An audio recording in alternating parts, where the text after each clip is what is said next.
Class 10th matric exam 2025। Class 10 matric exam 2025 के biology से एक चैप्टर है अनुवांशिकता एवं जैव विकास। उसके टॉप 50 क्वेश्चनों को मैं लेकर के आया हूं, जो कि एग्जाम की दृष्टि से काफ़ी महत्वपूर्ण साबित होने वाले हैं। यहां से काफ़ी क्वेश्चन पूछने को मिलते हैं, बोर्ड एग्जाम को में देखने को मिलते हैं। चलते हैं बारी बारी से प्रत्येक क्वेश्चन को देखते हैं और उसका आंसर आप लोग देने का कमेंट में देने का कोशिश करें। चलते हैं, पहला क्वेश्चन है आज की क्लास का। सबसे पहला क्वेश्चन है हमारा, अनुवांशिकता का अध्ययन किसने किया था? तो याद रखिएगा, अनुवांशिकता का अध्ययन सबसे पहले किसने किया था? तो ग्रेगर जॉन मेंडल साहब ने किया था। उसके बाद दूसरा नंबर क्वेश्चन है हमारा, ग्रेगर मेंडल ने अपने प्रयोग किस पौधे का चयन किया? ये काफ़ी हिट क्वेश्चन है। ये क्वेश्चन काफ़ी वीवीआई होने वाला है। ये काफ़ी वीवीआई होने वाला है क्योंकि ये क्वेश्चन लगातार कई सालों से पूछते आ रहे हैं। तो याद रखिएगा, मटर का पौधा, ग्रेगर जॉन मेंडल साहब ने अपने प्रयोग में मटर के पौधे का चयन किया था, क्योंकि ये बहुत कम समय में होने वाला पौधा है और बहुत ज़्यादा होता है, इसलिए मटर के पौधे को सबसे सरल पौधा कहा गया और इसका चयन किया था ग्रेगर जॉन मेंडल साहब ने। आगे बात करते हैं हम लोग। तीसरा नंबर क्वेश्चन है, डीएनए का पूरा नाम क्या है? तो याद रखिएगा, deoxy ribose nucleic acid. Deoxy ribose nucleic acid, ये इंग्लिश में लिखा गया है, ये हिंदी में लिखा गया है। याद रखिएगा, deoxy ribose nucleic acid, deoxy ribo nucleic acid. आगे बात करते हैं। अगला नंबर क्वेश्चन है हमारा, मनुष्य में कितने गुणसूत्र होते हैं? तो याद रखिएगा, मनुष्य में गुणसूत्र की संख्या कितनी होती है? तो 46 होती है। आगे अगला क्वेश्चन है हमारा, मादा में कौन से लिंग गुणसूत्र होते हैं? तो मादा में कौन से लिंग गुणसूत्र होते हैं? तो याद रखिएगा, XX, ये मादा में होते हैं और ये XY जो होते हैं ये नर में होते हैं। मादा में XX गुणसूत्र होते हैं और नर में XY गुणसूत्र होते हैं। पुरुष में कौन सा गुणसूत्र होता है? तो याद रखिएगा, XY गुणसूत्र होते हैं पुरुष में या नर में। पुरुष में या नर में या मेल में कौन से गुणसूत्र होते हैं?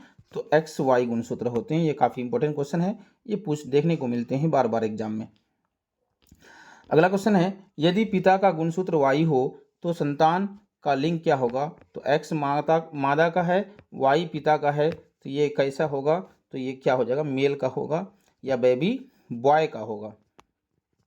तो कौन सा होगा? याद रखिएगा, पुत्र का होगा। या आगे बढ़ते हैं। अगला नंबर क्वेश्चन है हमारा, मेंडेल ने कितने लक्षणों का अध्ययन किया था? तो याद रखिएगा, मेंडेल ने कुल 7 लक्षणों का अध्ययन किया था। कितना अध्ययन किया था? 7 लक्षण पाए गए थे उस मटर के पौधे में।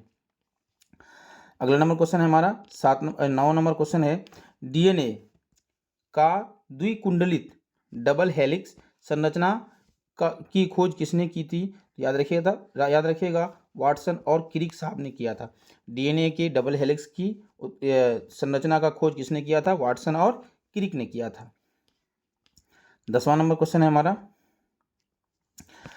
यदि माता में से एक का रक्त समूह A और दूसरे का B हो तो संतान का संभावित रक्त समूह हो सकता है। तो याद रखिएगा, A और B अगर है तो A भी हो सकता है, B भी हो सकता है, AB भी हो सकता है और O भी हो सकता है। ये चारों तरह के रक्त हो सकते हैं उसके संतानों के बॉडी में।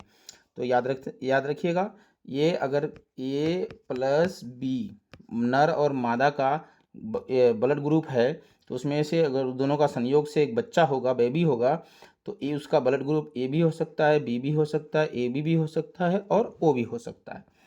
अगला बात करते हैं, हमारा अगला क्वेश्चन है हमारा 11 नंबर क्वेश्चन, मेंडल के अनुसार लक्षणों का किस प्रकार संरचना होता है? तो याद रखिएगा, पीढ़ी दर पीढ़ी जनन के माध्यम से, केवल माता से, केवल पिता से, अचानक उत्परिवर्तन के बाद नहीं, पीढ़ी दर पीढ़ी जीन के माध्यम से होता है। पीढ़ी दर पीढ़ी में जीन के माध्यम से उस प्रजाति में विभिन्नताएं पाई जाती हैं। अगला क्वेश्चन है हमारा 12 नंबर क्वेश्चन है, समान लक्षणों वाले जीवों को क्या कहा जाता है? तो याद रखिएगा, समान लक्षणों वाले जीवों को क्या कहा जाता है? समरूपी कहा जाता है। क्वेश्चन नंबर 13, डीएनए में अनुवांशिक सूचना कौन वहन करता है? तो याद रखिएगा, डीएनए में अनुवांशिक सूचना जीन वहन करता है, जीन। 13 नंबर के बाद 14 नंबर क्वेश्चन है, प्रभावी डोमिनेंट लक्षण का उदाहरण क्या है? तो याद रखिएगा, पीले बीज। पीले बीज क्या हैं? मेंडल के प्रभावी जो लक्षण था उसका उदाहरण कौन सा था? पीले बीज था। 15 नंबर क्वेश्चन है, विषम युग्मी स्थिति में कौन सा लक्षण प्रकट होता है? तो ये प्रभावी गुण प्रकट होता है। प्रभावी गुण डोमिनेंट लक्षण क्या होता है? प्रकट होते हैं। क्वेश्चन नंबर 16, जब दो विषम युग्मी पौधे संकरण करते हैं तो संतानों में प्रभावी अप्रभावी लक्षण का अनुपात क्या होता है? तो 3:1 होता है। प्रभावी 3 और अप्रभावी 1 होता है। 3:3:1 होते हैं। अगला नंबर क्वेश्चन है हमारा 17 नंबर क्वेश्चन है, मानव में त्वचा का रंग किस पर निर्भर करता है? तो बहु जीन, मल्टीपल जीन्स पर, एक ही जीन पर, कोशिका झिल्ली पर, प्रोटीन संरचना पर। तो याद रखिएगा बहु जीन पर, मल्टीपल जीन्स के कारण मानव में त्वचा का गुण निर्भर करता है।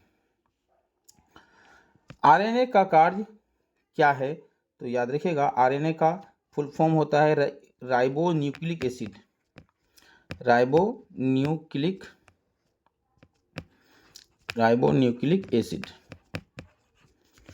इसका काम क्या है? प्रोटीन संश्लेषण करना। आरएनए का पूरा काम क्या है? प्रोटीन संश्लेषण करता है। राइबोन्यूक्लिक एसिड उसका पूरा नाम है। 19 नंबर क्वेश्चन है, डीएनए के मुख्य कार्य क्या हैं? तो आनुवांशिक सूचना को संग्रहित करने और आगे बढ़ाना, ऊर्जा उत्पादन करना, कोशिका विभाजन, हार्मोन बनाना। इसका मुख्य कार्य क्या है? आनुवांशिक सूचना को संग्रहित करना और आगे बढ़ाना। उसका पूरा नाम डीऑक्सी राइबो न्यूक्लिक एसिड होता है। क्वेश्चन नंबर 20, वह संरचना जो माता पिता से संतान तक आनुवांशिक जानकारी को संचरित करता है तो क्या कहते हैं? इसको गुणसूत्र कहते हैं। वह संरचना को क्या कहते हैं? गुणसूत्र कहते हैं। और इसके छोटे छोटे कार्यात्मक समूह को क्या कहते हैं? जीन कहते हैं। अगला नंबर क्वेश्चन है 21 नंबर क्वेश्चन, विकासवाद थ्योरी ऑफ इवोल्यूशन का प्रतिपादन किसने किया? तो याद रखिएगा चार्ल्स रॉबर्ट डार्विन साहब ने किया था। चार्ल्स रॉबर्ट डार्विन साहब ने थ्योरी ऑफ इवोल्यूशन लिखी थी। उसके बाद 22 नंबर क्वेश्चन है हमारा, योग्यता द्वारा उत्तरजीविता सर्वाइवल ऑफ द फिटेस्ट का सिद्धांत किसने किया? तो चार्ल्स रॉबर्ट डार्विन साहब ने ही किया था। अगला नंबर क्वेश्चन है क्वेश्चन नंबर 23, मनुष्य का विकास किससे हुआ है? तो याद रखिएगा कपी से, एप से हुआ है। मनुष्य का विकास एप से हुआ है। हमारे पूर्वज एप थे। एप जिसको हम लोग लंगूर कहते हैं, एप कपी से हुआ है। उसके बाद 24 नंबर क्वेश्चन है हमारा, निम्नलिखित में से कौन जैव विकास का प्रमाण नहीं है? तो जैव विकास का प्रमाण तो जीवाश्म है, समजात अंग है, अनुकूलन है, प्रजनन नहीं है। जैव विकास का प्रमाण प्रजनन नहीं है। आगे बढ़ते हैं क्वेश्चन नंबर 25, समजात अंग होमोलोगस ऑर्गेन्स का उदाहरण है। मानव हाथ और चमगादड़ का पंख, मछली का पंख और पक्षी का पंख, घोड़े की टांग और मानव का हाथ, मकड़ी का पैर और पक्षी का पंख। तो याद रखिएगा मानव का हाथ और चमगादड़ का पंख ये क्या हैं? समजात अंग होमोलोगस ऑर्गेन्स के उदाहरण हैं। क्वेश्चन नंबर 26, विकासवाद के अनुसार जलीय जीवों से स्थलीय जीवों का विकास किसके कारण हुआ है? तो जलवायु परिवर्तन और अनुकूलन से, प्राकृतिक आपदा से, जीवाश्मों का निर्माण, परजीविता। याद रखिएगा जलवायु परिवर्तन और अनुकूलन से क्या हुआ? विकासवाद के अनुसार जलीय जीव स्थलीय जीवों में किसके कारण हुआ है? तो याद रखिएगा हमारे जीवों का विकास जो हुआ है जलवायु परिवर्तन और अनुकूलन से हुआ है। अगला नंबर क्वेश्चन है क्वेश्चन नंबर 27, लैमार्क के विकासवाद the theory of inheritance of acquired traits के अनुसार जीवों में परिवर्तन किसके कारण होता है? प्राकृतिक चयन, अंगों के अधिक या कम प्रयोग से, आनुवांशिक परिवर्तन से, आकस्मिक परिवर्तन से। तो अंगों के अधिक या कम उपयोग से हुआ है। आगे बढ़ते हैं क्वेश्चन नंबर 28, डार्विन ने अपनी विकासवाद की थ्योरी के लिए अध्ययन कहाँ किया था? तो याद रखिएगा ये क्वेश्चन तो हिस्ट्री टाइप का क्वेश्चन है, इसलिए इस तरह के क्वेश्चन याद नहीं ये पूछे नहीं जाते हैं, फिर भी याद रख लीजिएगा गैलापागोस द्वीप में। 29 नंबर क्वेश्चन है हमारा, जीवाश्म फॉसिल्स किसका प्रमाण देते हैं? तो याद रखिएगा जैव का प्रमाण देते हैं। क्वेश्चन नंबर 30, किस प्रकार के अंग समान कार्य करते हैं लेकिन उनकी संरचना अलग होती है? तो याद रखिएगा अनुपाती अंग या एनालोगस ऑर्गन्स या असमजात अंग, इसी को कहते हैं। ये क्या करते हैं? समान कार्य करती है पर उसकी संरचना अलग अलग होती है। क्वेश्चन नंबर 31, निम्नलिखित में से कौन सा अवशेषी अंग वेस्टिगल ऑर्गन है? तो याद रखिएगा मानव का अपेंडिक्स, ये क्या है? हमारे काम के नहीं होते हैं, ये हमारे काम के नहीं होते हैं। आगे बढ़ते हैं। क्वेश्चन नंबर 32, मानव विकास के प्रमाण कौन प्रदान करता है? जीवाश्म और आनुवंशिक अध्ययन, जलवायु परिवर्तन, कोशिका विभाजन, पृथ्वी की गति। तो याद रखिएगा जीवाश्म और आनुवंशिकता का अध्ययन। क्वेश्चन नंबर 33, डायनासोर के लुप्त होने का मुख्य कारण क्या माना जाता है? तो याद रखिएगा विशाल उल्कापिंड का गिरना और जलवायु परिवर्तन के कारण डायनासोर इस दुनिया से विलुप्त हो गए। 34 नंबर क्वेश्चन है, समजात अंग होमोलोगस ऑर्गन किसे दर्शाते हैं? समान पूर्वज को, समान कार्य को, आकस्मिक उत्परिवर्तन को या पर्यावरणीय प्रभाव को? तो समान पूर्वज को, कॉमन एंसेस्टर को दर्शाते हैं। कौन? समजात अंग। क्वेश्चन नंबर 35, जैव विकास का सबसे महत्वपूर्ण कारण क्या है? तो याद रखिएगा प्राकृतिक चयन, नेचुरल सिलेक्शन जैव विकास का महत्वपूर्ण कारण है। क्वेश्चन नंबर 36, लुप्त प्रायः जीव किसे कहते हैं?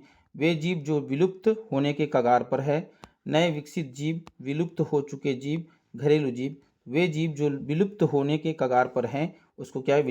विलुप्त प्रायः जीव कहते हैं। क्वेश्चन नंबर 37, कौन सा पक्षी डायनासोर का वंशज माना जाता है? तो आर्केओप्टेरिक्स क्या डायनासोर का वंशज माना जाता है।